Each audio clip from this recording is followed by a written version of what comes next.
जी बहुत शुक्रिया आपका Faisal, thank you very much. आपको ये एस्टेब्लिशमेंट के करीब समझा जाता है, जो पाकिस्तान के टॉप के बड़े लोग हैं उनके साथ आपका साफ ज़ाहिर है मिलना जुलना भी है और आपने इस बात को हमेशा ये ओन भी किया है। आप ये पिछले कुछ 2-3 दिनों से हम देख रहे हैं या कुछ अरसे से आप जब हुकूमत पे तनकीद करते हैं, प्राइम मिनिस्टर पे करते हैं, इनकी नलायकियों पे, नाअहलियों पे और इस तरह की चीज़ें एक्सपोज करते हैं, तो आम तसर तो ये जाएगा कि फिर पाकिस्तानी आर्मी इस्टेब्लिशमेंट जो है वो नवाज शरीफ साहब, इनकी हुकूमत, इनके वज़ीरों से नाखुश है। लिहाजा जो बातें आप कह रहे हैं तो वो हुकूमत भी यही समझेगी कि अगेन इस्टेब्लिशमेंट की तरफ से आ रही है। ऑलरेडी हुकूमत अंडर प्रेशर है PTI की तरफ से, ऊपर से आप जब हीट उनको देते हैं ज़रा थोड़ा सा वो मज़ीद मसाइल में आते हैं। तो आपको लगता नहीं है कि आप एक तरह की मैसेजिंग कर रहे हैं अगेन इसको हुकूमत को फ्राम एस्टेब्लिशमेंट? देखिए रऊफ साहब, सबसे पहले तो ये कि मैं अपने रिश्ते, दोस्ती और दुश्मनी में खुल के निभाता हूँ जी। अपना सर भी ले लेता हूँ, दूसरे का सर भी ले लेता हूँ, ये आपको भी पता है सर। उसमें चाहे मीडिया हो, और अगर मैं शर्माता नहीं कहते हुए कि मैं प्रो एस्टेब्लिशमेंट और प्रो जुडिशरी हूँ, मैं हूँ, ठीक है। जिनके आप जाके कमरों में तस्वीरें खिंचाने के लिए तड़प रहे होते हैं लाइन लगाने के लिए, लेकिन बाहर आके गालियां देते हैं, मैं उसके खिलाफ हूँ। जिनके आप पैर पड़ते हैं, कॉम्प्रोमाइज होते हैं, उनको बाहर असेंबलियों में जाके नारे लगा रहे होते हैं बदमाशी के और गुंडागर्दी के और मौला जट के, मैं उसके खिलाफ हूँ। जो आप अंदर है वो बाहर भी। तो मेरी इसके अंदर बड़ी क्लैरिटी है। वो कुर्बानियां देते हैं, हम इज्जत से करते हैं, ना मैंने उनसे कोई पैसा कमाया, ना उनसे कोई ठेका लिया है, ना किसी और से कमाई की है, ना कोई ठेका लिया है। तो मेरी क्लैरिटी बहुत क्लियर है, ठीक है जी। नंबर 1। नंबर 2 ये कि मेरा अपना भी एनालिसिस है, चाहे मेरी 0.1% की सियासत हो, चाहे मेरी सियासत ना हो, चाहे मैं कारकुन ना कहलाऊं या जो भी ना कहलाऊं, लेकिन मेरी अपनी एक एनालिसिस है, मेरा अपना विजन है। मैं पढ़ा लिखा हूँ, आंखों से देखता हूँ, अंधा नहीं हूँ, मुंह से बोलता हूँ, जबान है, दिमाग है, दिल है। मैंने तो आपको इमरान खान साहब की 2022 में बता दिया था कि क्या होने वाला है। तो क्या उसकी भी स्क्रिप्ट किसी ने मुझे लिख के दे दी थी? जब फैज अमीद के खिलाफ मैं खड़ा हुआ, जब वर्दी में DPIS आए थे, तो मैं फौज का उसका तर्जुमान क्यों नहीं था? मैं क्यों नहीं उसका करीब था?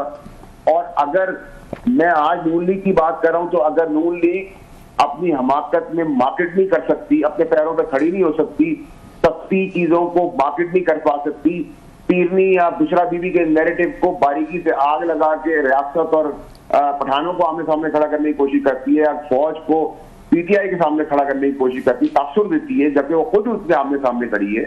तो फिर आपको मैं क्या कहूंगा? मैं उनसे कहूंगा ये बहुत लाइक है। क्यों सर? मेरी तो कोई फाइल मुझे लेके जमीन नहीं लौट कर आनी, मुझे कोई ठेका नहीं लेना, मैं किसी का बापा नहीं खाता, मुझे वजारत नहीं बननी, मुझे उनकी पार्टी का हिस्सा नहीं बनना, मैं इंडिपेंडेंट हूँ। आप ये काम करेंगे, सपोर्ट करूंगा, नहीं ठीक काम करेंगे अपने उतार दूंगा सर। मेरा तो बहुत सीधा हिसाब किताब। अच्छा, नहीं आपकी बातों से लग रहा है कि ये हुकूमत तो नालायक है, इनका जानबूझकर ये चाहते हैं PTI और फौज जो एक दूसरे से अंगेज रहे, लड़ते रहें और ये महफूज रहें।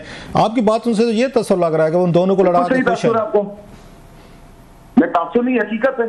राइट, ये बिल्कुल ठीक बात कर रहे हैं आप। इनको तब तक सूट करता है जब तक ये तासुर पैदा करते रहेंगे, दोनों आमने-सामने लड़ रहे हैं, तभी तक चल इनकी पॉलिटिक्स चलेगी। वरना आपको लगता है कि एक्सपायर्ड जनाजे जो हम पॉलिटिकल पार्टियों में लेके चल रहे हैं सारा साल, इन्होंने कोई पाकिस्तान को दिया है? आज महंगाई कम हो गई है, डॉलर नीचे आ गया है, पेट्रोल नीचे है, स्मगलिंग कटेल है, इंटरेस्ट रेट नीचे आ गया है, इन्वेस्टमेंट आ रही है, करंट अकाउंट डेफिसिट बढ़ रहा है, स्टॉक सेल बढ़ रही है, ये दहशतगर्दी खत्म हो रही है, बॉर्डर पे जाने दे रहे हैं। उसे मेरा बाप कर रहे हैं, या ये जमहूरी हुकूमतें कर रही है, या इससे पहले वालों ने किया था, या इनकी शक्लों पे पैसा आ रहा है, फैसल एक बात गारंटी है, या इनसे पहले वालों की है, SIFC है, फौज है। आप आर्मी चीफ को चेहरा बेच रहे हैं, आप उस इदारे को चेहरा बेच रहे हैं, जब भी मुल्क पाकिस्तान में पैसा आ रहा है, वरना कौन लगाने को तैयार है? मैं खुद पे बाहर का पैसा बेच के ला रहा हूँ, मुल्क के अंदर किसके जेब पे ला रहा है? तो इसी के मुंह पे ला रहा हूँ। अगर मुझे पता हो इनके हवाले है तो इसको मेरे कपड़े भी महफूज नहीं है, ना इससे पहली वाली गवर्नमेंट, ना उससे पहली वाली, ना आगे आने वाली। अच्छा सर, ये एक बात बताएं, आपकी जो बातें आप कह रहे हैं जो समझ में आने वाली हैं, इसी तरीके से डिफरेंसेस बढ़ते रहे एस्टेब्लिशमेंट में और ये प्राइम मिनिस्टर ऑफिस में, ये हुकूमत के दरमियान, और आपको पता है हिस्ट्री ऑफ पाकिस्तान में इमरान खान साहब के भी इख्तलाफात हो गए थे, नवाज शरीफ साहब के भी हो गए थे, और बाकी पार्टी अल्टीमेटली घर जाना पड़ा। तो फिर क्या एस्टेब्लिशमेंट के पास ये प्लान B होगा कि ये हुकूमत तो अगर अनपॉपुलर है ऑलरेडी है, इसकी क्रेडिबिलिटी के मसाइल हैं, ये उनका नैरेटिव नहीं सेल कर पा रहे, ये डिफेंड नहीं कर पा रहे, और फौज के लिए आके मजीद मुश्किलात पैदा कर रहे हैं, तो क्या करेगी फिर फौज? इनको हटा कर उनके पास क्या ऑप्शन है फिर? सर एक बात का जवाब आप और साथ जो आपके हमारी दूसरी एंकर है जी रबिया जो है रबिया साहिबा बता दें जी कि अगर वजीर आके ये बयान देगा कि भाई नमाज पढ़ने की जगह कंटेनर नहीं है, इसलिए हमने फेंक दिया और वो मरा नहीं है, तो मैं उसको हार पहनाऊं? मैं क्या करूं? मुझे बताएं। अगर आप गरीब आदमी जो काबुल में या शिनवारी होटल में वेटर है, जिसको हम 2018 से जानते हैं, हमें खाना खिलाता है, उसको आईडी कार्ड लेके इन्वेस्टिगेशन के लेके जाएंगे। जबकि मैं तारीफ करूंगा इस्लामाबाद पुलिस की कि जैसी ये बात आई उन्होंने जिनकी जो इनोसेंट लोग थे उनको छोड़ दिया। मैं उम्मीद करता हूँ सारे छूट गए होंगे इनोसेंट, लेकिन जहां जो जिस तरह से मुझे आई थी जो वेटर्स की, वो सब वापस खैरी से पहुंच गए। तो अगर आप एक तासुब देंगे या आप तासुब देंगे तो ये तो गलत है ना सर। ये जाग पंजाबी जाग वाला फैसल एक और बताएं सर, आप ज्यादा सवालात करके हम आपसे ज्यादा बातें पूछने के इसमें लिहाजा माइंड ना कीजिएगा if I interrupt you sir, कि ये जो बातें हैं जो आप कह रहे हैं आपको समझ आ रही हैं, लोगों को भी आ रही हैं, क्या एस्टेब्लिशमेंट ने ये बातें हैं, आर्मी चीफ ने या DGI ने ये बातें उन्होंने प्राइम मिनिस्टर साहब से भी की हैं, या सिंपली अगेन वो समझते हैं कि आपका कह देना काफ़ी है, मैसेजिंग ये उनको हो गया, तो आपस की मुलाकातों में भी गुफ्तगू होती है सर? एस्टैब्लिशमेंट के ऐसे हालात नहीं हो कि उनको मैसेजिंग कराने के लिए मेरी जरूरत हो, ठीक है। उनका और बहुत सारे तरीके, वो मुल्क के अंदर इतना बड़े मुल्क की टेररिज्म संभाल रहे हैं, 7 से 12 साल दे रहे हैं, तो ये मेरे ख्याल नाजायज बात होगी कि अगर हम कहें, देखिए अगर मैं आपका मद्दा हूँ, मैं रबिया का ही मद्दा हूँ, तो इसका ये मतलब थोड़ी कि सर आप मुझसे कोई पैसा कमा रहे हैं, मेरे ताबे हैं, मेरे मुलाजिम है, मेरे नौकर हैं, आपको मेरा तर्जिया अच्छा लगता है, आप तारीफ करते हैं, बुरा लगता है, क्रिटिसाइज करते हैं, तो मैंने तो कभी आपको या रबिया को ऑब्जेक्शन नहीं किया। इसी तरीके से अगर एस्टैब्लिशमेंट की कुर्बानियां हैं, आप अंदर जाके हाथ जोड़ते हैं सियासतदान और बाहर निकलने गाली देते हैं, तो मैं कहता हूँ गलत है। मैं अंदर भी उनसे इज्जत से बात करता हूँ, मैं बाहर भी उनसे इज्जत से बात करता हूँ।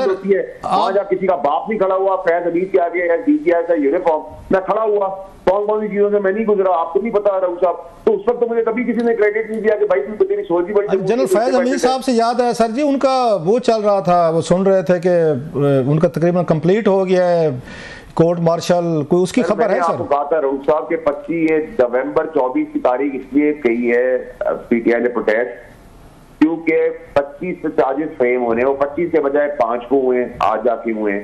तो इसी तरह उनका भी बहुत तेज चल रहा है, जो PTI कैन की धलदली है उस हिसाब से वो भी अनाउंसमेंट जल्दी आ जाएगी। आपको मैं 25 को कहता हूँ, 5 तारीख को आया था, तो डेट ना अगर पकड़े, पाकिस्तान में तो सर सिवाय खबरनामे के कोई भी चीज टाइम पे नहीं होती।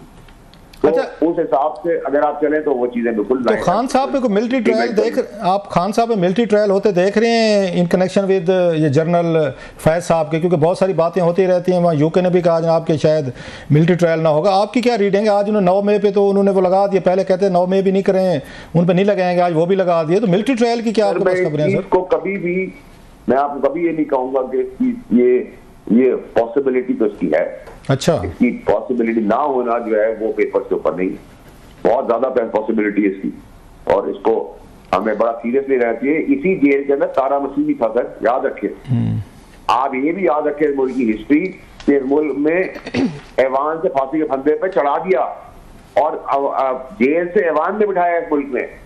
तो ये तारा मसीह और ये दो जो मैंने आपको मिसालें दी है, इसको बहुत बारीकी से सोचें।